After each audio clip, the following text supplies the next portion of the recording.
Netflix's new German production takes us into a seemingly indecipherable labyrinth aboard a ship. We start in this 1899, Season 1 recap video. We find ourselves on a ship, the one called Kerberos. It has started its route straight to New York with many passengers including Maura Franklin, a woman who wakes up after a strange memory in which she is tied up, finding a newspaper that announces 4 months ago that another ship of the same company, the Prometheus, disappeared without a trace. The girl also finds a strange message sent to her brother in a letter that apparently was on the ship that disappeared. In addition to Maura, on the ship there are also many other passengers who have in common a rather murky past. On one side are Angel and his supposedly priest brother Ramiro, who are on the run from Europe. Both are not really brothers and are in love with each other. Angel meets Crester on the ship, a boy from a humble family separated from the rest of the wealthier passengers, and who is traveling with his family, including his little sister Ida and Tove, who is pregnant because she was raped in the past. Also with him are his priest father and his religious mother, who does not approve her son's homosexuality at all. Clemens is married to Lucien, a man who does not get along with her well, and who betrayed his friend Jerome when they were companions, meeting him on the ship. On board the ship is also Ling Yi, who stole the place on the ship from a friend and is traveling with her mother. And also Captain Ike Larson, whose past still haunts him because his wife set fire to his house along with their 3 daughters. In the midst of all this, Sebastian and the rest of the crew inform the captain that they have received strange coordinates that keep repeating and could be indicating the location of the Prometheus. With all the passengers against them, they turn towards the coordinates and find the missing ship. The captain, the supposed priest and Maura find on board the Prometheus a child locked in a closet. A boy who doesn't say a word and who is carrying this pyramid.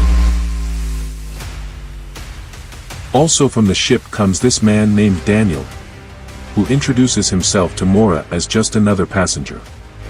However, we soon see that he is not just another passenger, as he knows hidden secrets of the ship, uses a kind of scarab to open doors, and also charges Ida when she chases the scarab with a strange device he uses. The captain begins to relive memories from his past that he cannot explain, but which link him to Maura, with whom he sets out to find out what is happening and why no one was aboard the Prometheus. The crew receive a message from the owner of the ship's company that is quite clear. Sink the ship that has been missing for 4 months. Something the captain refuses to do, deciding against all the passengers again to go back to Europe, taking the Prometheus with them. The man in one of his many moments with his dead daughters, finds a secret hiding under his bed with the company logo. All that makes him think that the mysterious boy they found on the other ship is hiding something and is behind all the mysteries.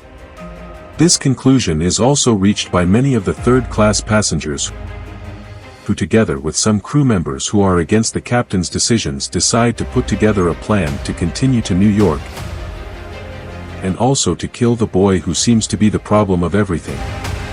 Maura tries to save him at all costs, but in the middle of a tremendous fight, Crester and Tove's mother, convincing the rest of the crew that the boy is the devil himself, manages to throw him overboard. Apart from the boy and Ida, other people begin to die inexplicably, and it is Oleg, a Polish coalman on the ship, and Jerome who are in charge of throwing them overboard. When it seems that everything calms down, in the same closet where the boy from the Prometheus was found, the boy with the pyramid appears again, embracing Maura. Nobody understands anything, least of all the captain, who has also discovered in one of the papers of the ghost ship that Maura's name appears on the passenger list. The woman puts herself in front of everyone who want to kill the child again, and that is when time inexplicably stops just before Daniel rushes to save Maura, who was about to be hit by a bullet. Everyone became suspicious of everyone. Suddenly a very loud sound is heard, causing many of the passengers to enter into a state of hypnosis and jump overboard the ship. To avoid committing suicide, many others tie themselves up so as not to follow the sound, while Mora follows the boy together with the scarab, opens a door to another dimension. Daniel also sneaks through, telling them that he is Elliot's father and Mora's husband.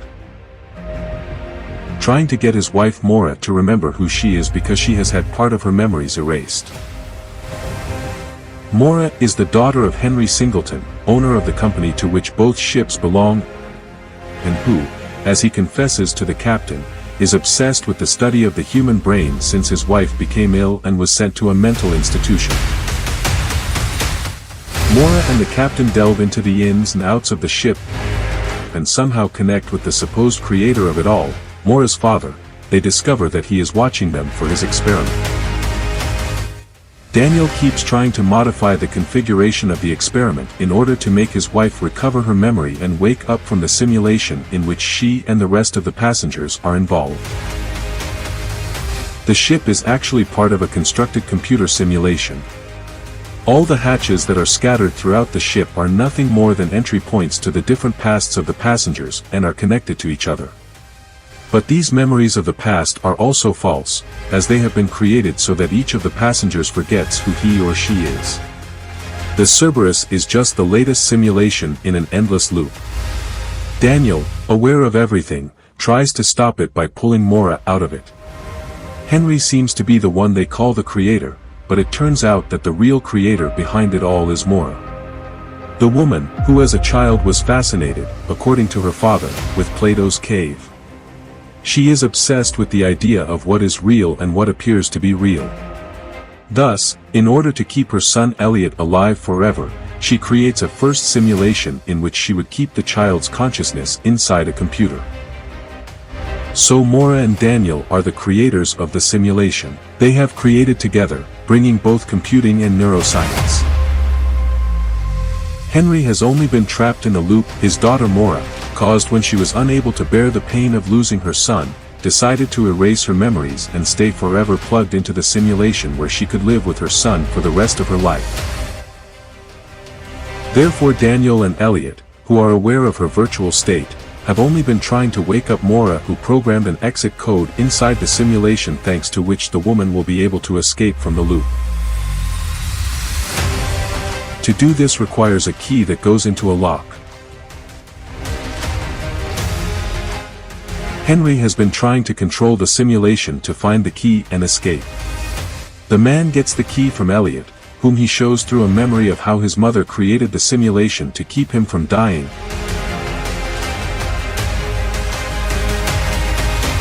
And Daniel, who has been trying to manipulate the simulation's code, spreads a virus through the simulation that threatens the rest of the passengers. Once the old man has the key, he places it in the pyramid in order to escape from the simulation. However, it doesn't work because Daniel, desperate to wake up Mora, changes the code. Thanks to this, the woman wakes up and is reunited with her husband under her son's grave, telling the man that it is her brother Sierra, Henry's other son, who took control of the simulation from the outside when Mora was trapped in it without memories. The woman manages to disconnect from the machine that kept her in the ship simulation, realizing through a message from her brother Sierra that it is not 1899, but 2099, and that she has not been on a ship during the many loops, but connected to a virtual machine like the rest of the passengers aboard a spaceship.